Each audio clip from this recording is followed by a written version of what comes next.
Yo, yo, yo, it's your boy ODDGM here for another weekend video.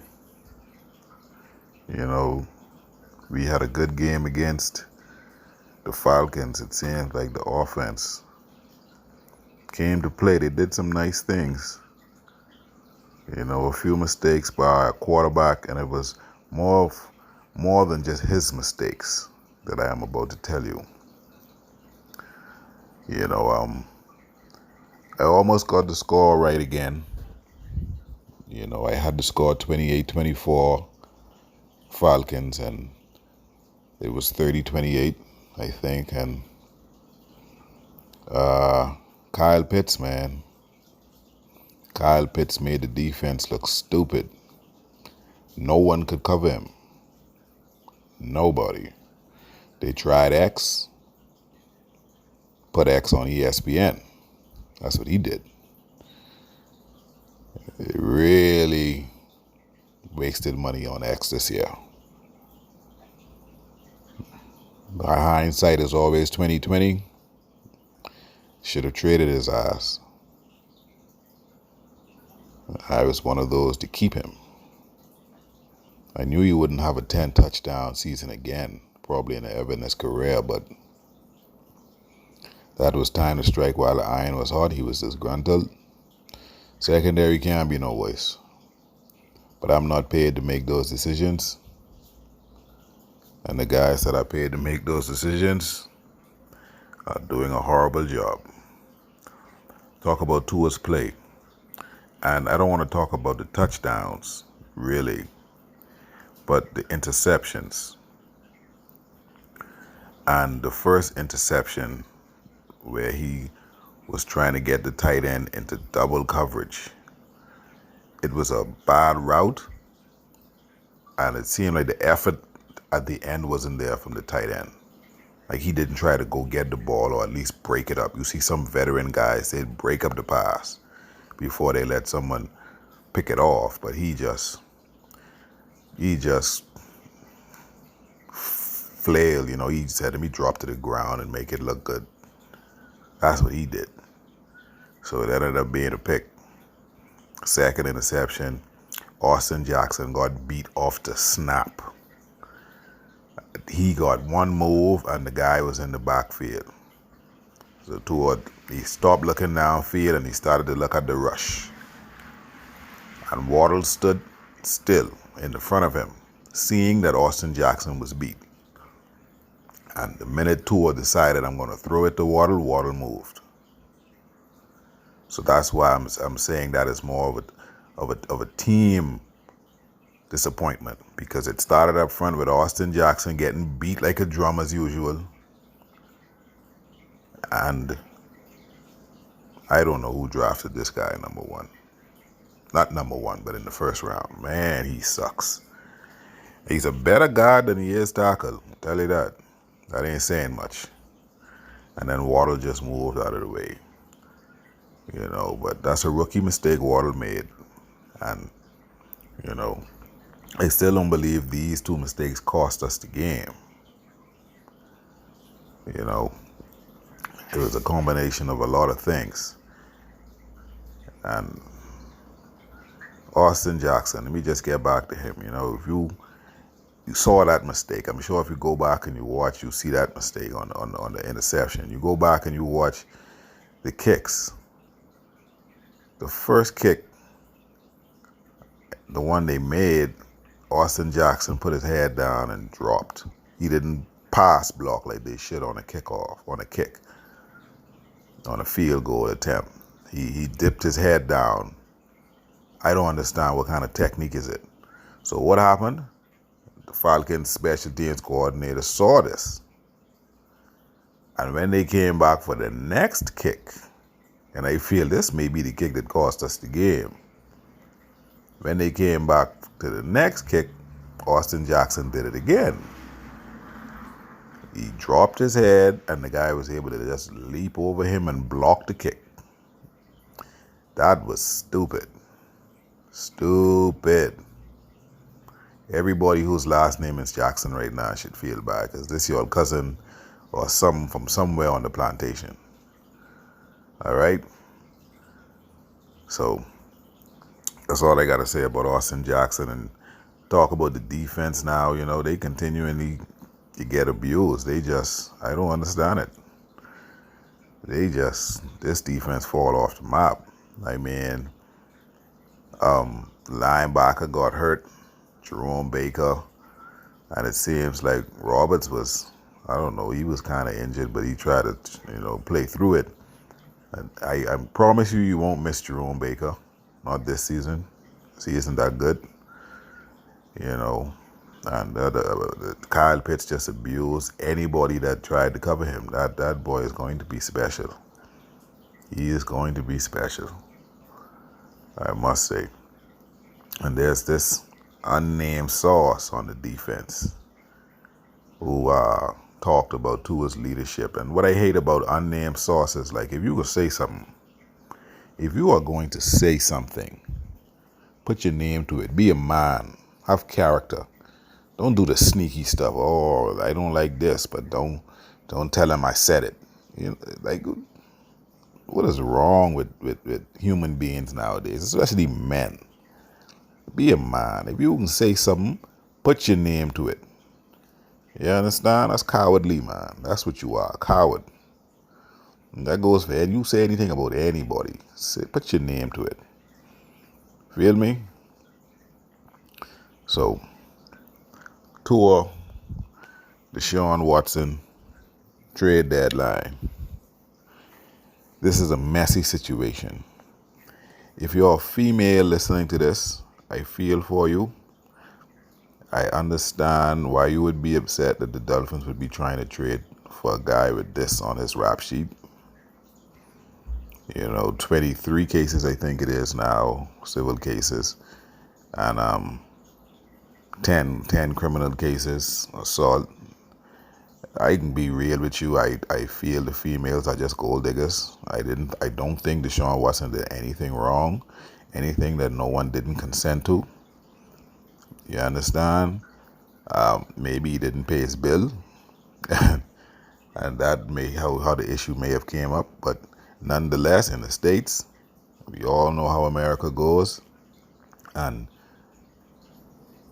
this is ugly. This is ugly. People do anything for a come up nowadays, and you can't escape it. You have to be squeaky clean.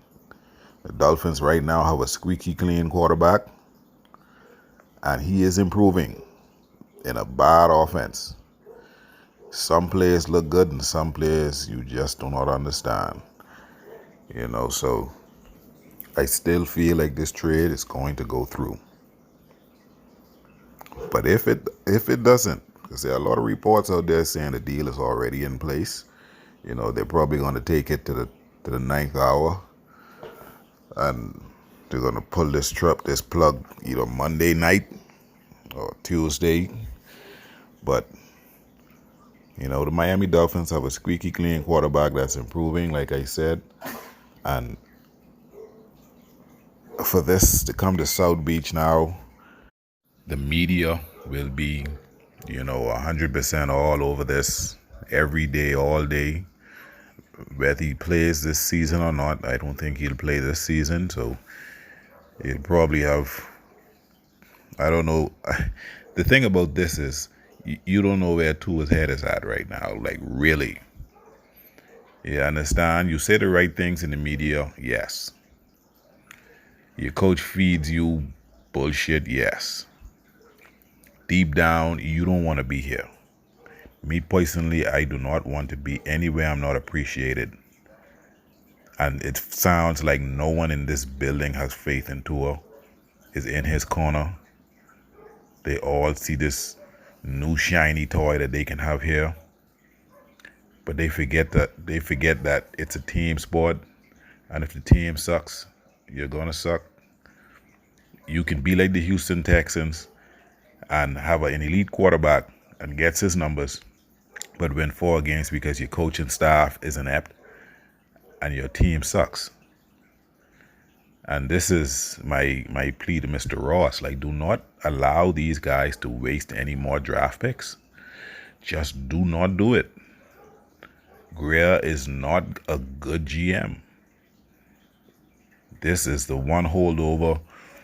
I mean, Mr. Ross, you have to finally hit both birds with one stone and just clean house.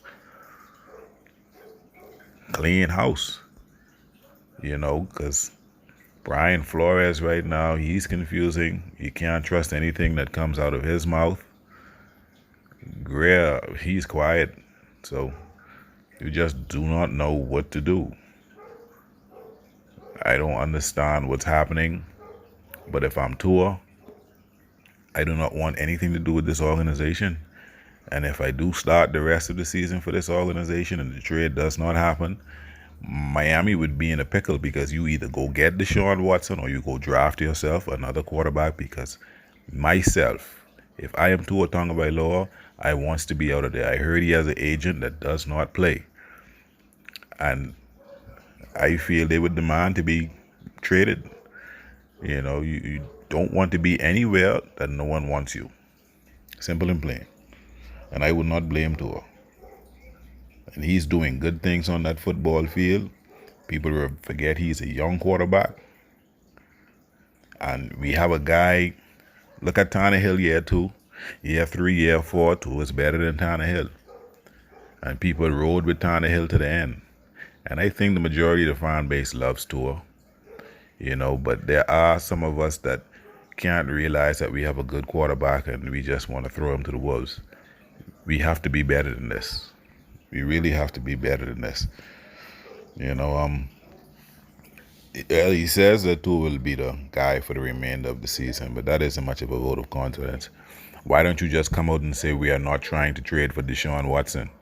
Or say, yes, we are trying to trade for Deshaun. I mean, you can't say yes. But you can say, instead of saying you don't get into rumors, say it like you did with Xavier Howard. Remember you told us Xavier Howard, we are not looking to trade Xavier Howard. Remember that? Just come out and say something like that. This team has no integrity at this time. You just hear lies upon lies. The owner, one report says the owner is with it. The next report says the owner is not with it. He's not getting in it. So I don't think anybody in here has any clue of what they're trying to do. And this is going to be a stain on the Dolphins for a while, as if we've, as a fan base, not endured enough. We just have no standards at this time. Look at what Tampa and Tennessee did with their young QBs. They gave them their 4 years. They let them play out their rookie contracts and let them know we are not going to be extending a 5th-year option. And they allowed these guys to either find their way and swim or fail. Both guys failed. I was never a fan of either pick, especially Jameis Winston. I was never a fan of him because he only played good in the 4th quarter when he was in Florida State. So I don't understand him being a number 1 pick. I guess out of a class that didn't have much good QBs, I guess that's what happens. But I would have taken the Cleveland Browns route and just took the best player available at number 1 in that case. But anyway, so and look at both of them now. They found QBs that work in their systems. Tampa Bay's got the GOAT, and Tannehill has rejuvenated his career in Tennessee with a good running game, sensible play calling. He's still not great, but he's a good QB, for what they're trying to do. And so this is my thing. A good QB staring you in the face. You have deficiencies all around that team. You built the team. I get what you were doing, but you built it the wrong way. You don't have any veterans on that line, on that defense, and it shows up on the field with a bunch of young players around a quarterback you're trying to grow. You see, the only team that is making this mistake right now is the Miami Dolphins. Now we get to go to Buffalo and play the Buffalo Bills. And we knew what happened in the first game. I don't think it would be that bad. What's going to happen to me in this game here is maybe the same thing that happened at the end of the season. Okay, but we're going to hang with Buffalo maybe the first quarter. You know, because Miami always comes out and puts a good first drive together. And then we're going to go into that drought we always go in right before halftime and right after halftime. And Buffalo is going to extend their lead a little bit because our defense just won't be good. And I think the game may be 35-17, I'll say. And or maybe it gets out of hand and you see a 45-26, you know, but I'd stick with 35-17. That would be the score. But yeah, we'll see a few turnovers from our young quarterback trying to do too much. And you will see a lot of Austin Jackson and spinning around like a washing machine. Jesse Davis, hopefully he holds up on the right side. Linebackers, we won't be able to stop. They cannot run the ball. Buffalo cannot run the ball. Their running backs are no good. But Miami Dolphins make them look like stars. Josh Allen, I feel he will want to come out and make this a game. He would want to show off in this game. He will be running, throwing on the run. He will be doing this. So anyway, guys, ODDGM, Regalink. A quick ad here. DeVante Parker is now on the trade block.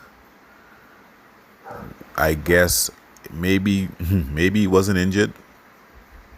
You know, after his best friend was traded away, he threw his professionalism out the window and just didn't want to play. And the Dolphins are looking at a disgruntled player right now who's been here his whole career, and this team has done absolutely nothing to be competitive in the AFC. So, you know, maybe they say, let's try get something for him.